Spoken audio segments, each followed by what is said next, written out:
विद्यार्थियों नमस्कार। श्री वर्धमान विद्यालय मेहसाना की तरफ से ऑनलाइन शिक्षण में मैं राजपूत बिंदेश्वरी सिंह आपका स्वागत करता हूं। विद्यार्थियों आज हम कक्षा 10 विषय हिंदी द्वितीय भाषा पढ़ेंगे और समझेंगे। विद्यार्थियों आज हम हिंदी में कविता नंबर 3 जिसका नाम है सवैये और जिसके कवि हैं रसखान जी। विद्यार्थियों इसको हम 3 भाग में पढ़ेंगे और आज हम जो है भाग 1 के बारे में पढ़ेंगे और समझेंगे। तो चलिए हम जो है कविता नंबर 3 जिसका नाम है सवैया उसको पढ़ते हैं और समझते हैं। विद्यार्थियों कविता 3 जिसका नाम है सवैये और उसके कवि हैं कवि रसखान जी। तो विद्यार्थियों कविता शुरू करने से पहले और उसका भावार्थ समझने से पहले हम जो है कवि का परिचय प्राप्त कर लेते हैं। तो चलिए हम कवि रसखान जी का जीवन परिचय प्राप्त करते हैं। कवि रसखान का जन्म 1548 के आसपास दिल्ली में हुआ है ऐसा माना जाता है। रसखान एक कृष्ण भक्ति मुस्लिम कवि थे और उनकी मृत्यु भी जो है 1628 के आसपास मानी जाती है। उनका मूल नाम जो है सैयद इब्राहिम था। कवि रसखान भक्ति काल की रीति मुक्त काव्यधारा के प्रमुख कवियों में से एक हैं। इतिहास में रसखान को रस की खान भी कहा गया है। रसखान के काव्य में भक्ति और श्रृंगार रस दोनों रसों की प्रधानता दिखाई देती है। रसखान कृष्ण भक्त हैं और उनके सगुण और निर्गुण निराकार रूप दोनों के प्रति श्रद्धावान हैं। उनके काव्य में श्री कृष्ण के प्रति जो भक्ति भावना अथवा प्रेम है वह अत्यंत दुर्लभ है।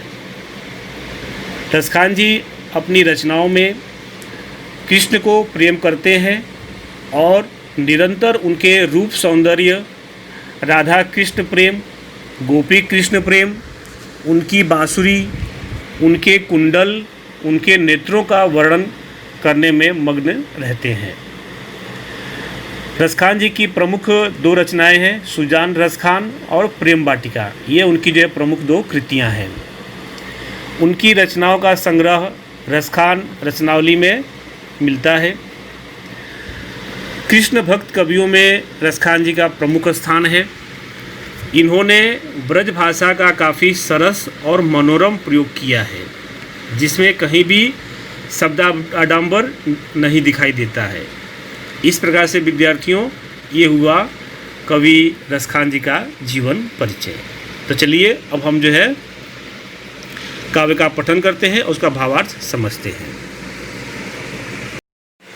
विद्यार्थियों चलिए सवैया 1 उसको पढ़ते हैं और उसको समझते हैं। लेकिन पढ़ने और समझने से पहले हम जो है इस सवैये में जो भी नए शब्द आए हुए हैं उसका अर्थ जो है समझ लेते हैं। तो चलिए पहले हम शब्दार्थ को समझते हैं और उसके अर्थ को समझते हैं। मानुष अर्थात मनुष्य, कहाँ बस, बस में नहीं होना, धेनु गाय, गिरी पर्वत, धारण धारण किया, कालिंदी यमुना नदी का एक नाम है, बसहूँ बसना, चरहूँ चरना, मंझारन के बीच में, छत्र छाता, खग अर्थात पक्षी, कदम्ब एक प्रकार का वृक्ष कदम का पेड़, ग्वारन ग्वाल बाल के बीच में, नित हमेशा, पाहन पत्थर, पुरंदर इंद्र का एक नाम है पुरंदर, बसेरो निवास करना, डारन अर्थात डाली या शाखाएँ। तो विद्यार्थियों ये हो गया इस सवैये में जो भी नए शब्द आए हुए हैं उसका अर्थ। तो चलिए अब हम जो है इस सवैये को गाएंगे और गा करके उसका एक एक लाइन का अर्थ आपको जो है समझाएंगे।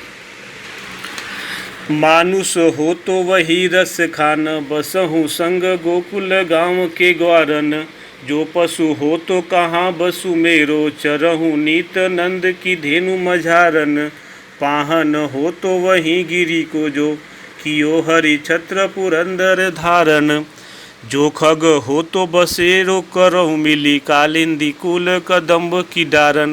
तो विद्यार्थियों ये है इस सवैये का गाने का ताट लय।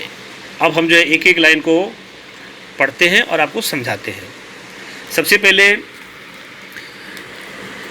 मानुष हो तो वही रस खान, बसहु संग गोकुल गांव के ग्वारन।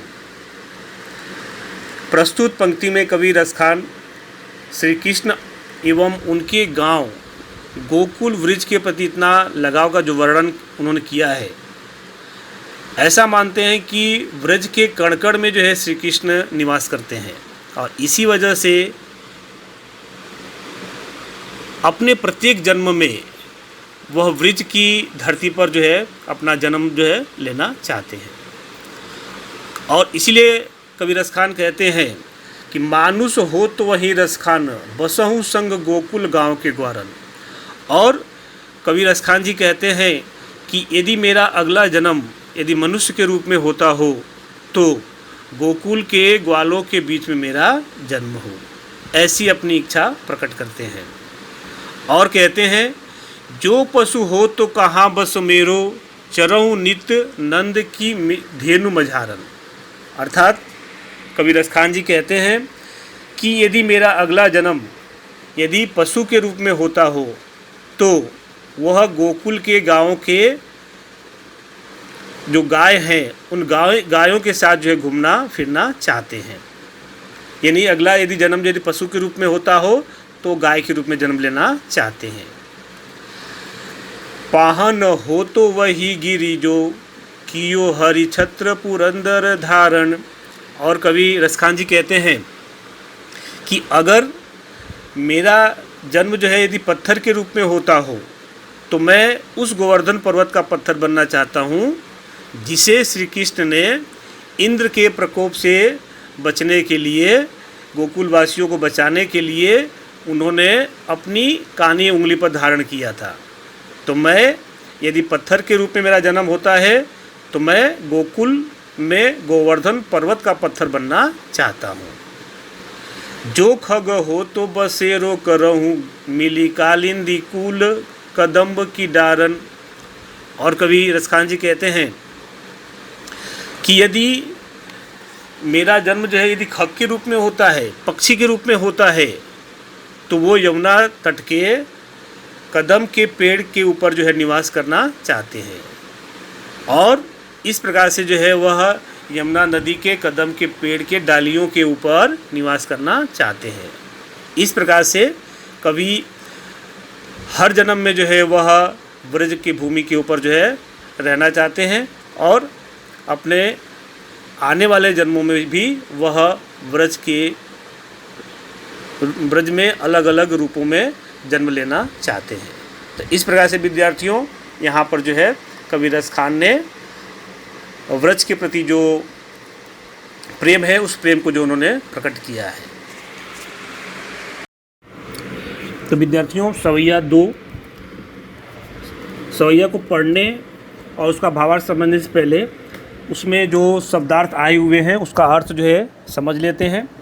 तो सबसे पहले या का अर्थ है इस, तिहु का अर्थ है तीनों, नवनिधि नौ निधियों या 9 प्रकार के निधियाँ, 100 से कोटि करोड़ों, लकुटी लाठी, पूर नगर या लोक, बिसारों भूलूंगा या भूल जाना, तड़ाग का अर्थ है तालाब, कालधोत सोना धाम या सोने का धाम, वारो न्यूछावर कर देना, कामरिया छोटा सा कंबल, तजदारों छोड़ दूंगा, कबहूँ जब से, निहारों का अर्थ है देखना, करील एक प्रकार का वृक्ष और कुंजन लताओं का घर।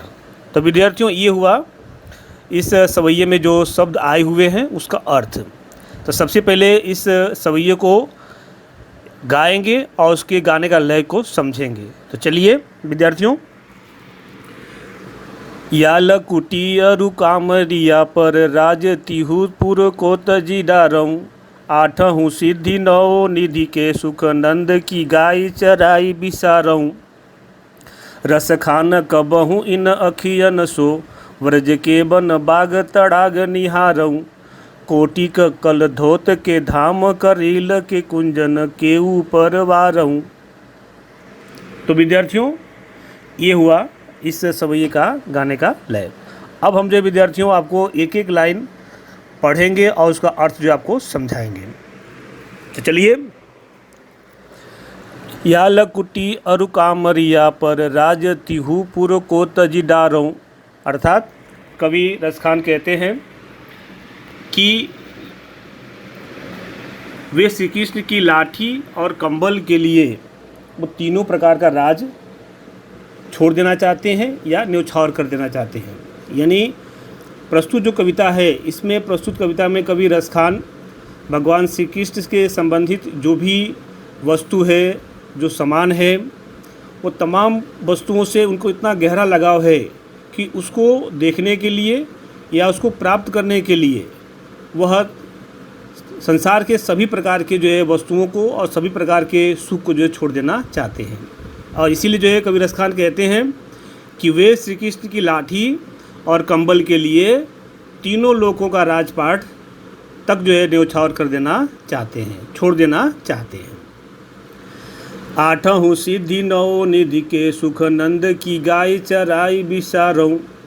और कवि रसखान कहते हैं कि अगर उन्हें नंद की गायों को चराने का एक अवसर प्राप्त होता है, एक मौका मिलता है, तो इसके लिए वो आठों प्रकार की जो सिद्धियां हैं और 9 प्रकार की जो निधियां हैं, वो तमाम प्रकार के सुख को जो है वो त्याग देना चाहते हैं। रसखान कबहूँ इन अखियन सो ब्रज के बन बाग तड़ाग निहारो। कवि रसखान जी कहते हैं कि जब से उन्होंने ब्रज के वनों को, बगीचों को और तालाबों को देखा है, तब से वे इनसे दूर नहीं रह पाते हैं। कोटि कल धोत के धाम करील के कुंजन ऊपर वारहूँ।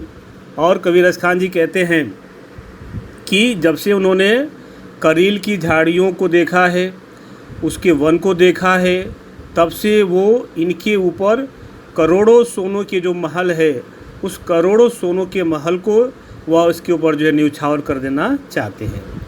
इस प्रकार से विद्यार्थियों, ये हुआ इस सवैये 2 का भावार्थ। और मुझे पूरा विश्वास है कि आपको समझ में आ गया होगा। यानी संक्षिप्त में कहने का मतलब ये है कि कवि रसखान जो है श्री कृष्ण से संबंधित जो कुछ भी वस्तु है, जो कुछ भी उससे जुड़ा हुआ है, श्री कृष्ण से जुड़ा हुआ है, वह उसका सानिध्य प्राप्त करना चाहते हैं। इस प्रकार से कवि रसखान श्री कृष्ण के अनन्य भक्त हैं और वो उनसे और करीब जाना चाहते हैं, वो उनसे दूर होना चाहते नहीं है। विद्यार्थियों, कविता 3 सवैये यहाँ पर जो है भाग 1 पूर्ण होता है और शेष भाग क्रमशः अगले भाग में पढ़ेंगे। धन्यवाद।